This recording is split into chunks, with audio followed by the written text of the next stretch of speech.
Hi, I'm Heidi Blaylock, and I am the co-founder of Emerald Coast Autism Center. We are a nonprofit school and therapy center located here in Niceville. Well, we have been patients of Dr. Sutton's for about 9 years, and what I loved about her and her staff is that they have a heart for kids with special needs, and they have a compassion, and they're very willing to be flexible. So I have a son, Max, who at the time we started coming to Dr. Sutton was probably about 4 years old, and he is diagnosed on the more severe end of the autism spectrum.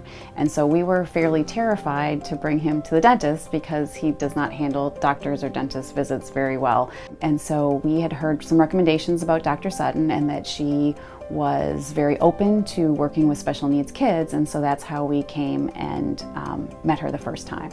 Max is a creature of habit, and so what we found was he kind of had an attachment to Miss Angie, who is one on Dr. Sutton's staff, and he adores her, and she has really spent a lot of time getting to know him and realizing what things work for him and what doesn't work for him. So for example, he doesn't like to sit in the chair in the dentist's office. So he actually sits in the guest chair. I'll sit in the patient chair, and Miss Angie comes on her little stool and she cleans his teeth wherever he's at, which is a huge blessing for us, because if we had to force him to sit in the chair, I don't think we would get anywhere. And as a community, I'm so grateful that we have this in our community, because it's unique, I think. And it's hard for parents to find places like this where our kids are, welcomed, and where they'll work with us. And so we are just incredibly grateful as a family.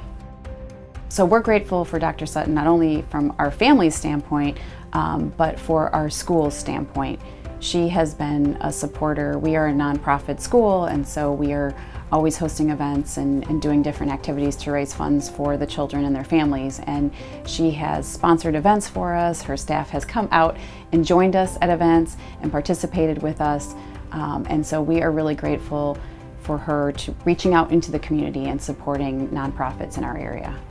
I would absolutely recommend Dr. Sutton and her staff to friends and families. We've recommended them to all of our families that we know with special needs as well, but for all families, they are just a wonderful group of caring and compassionate doctors and dentists, and they really care about their patients.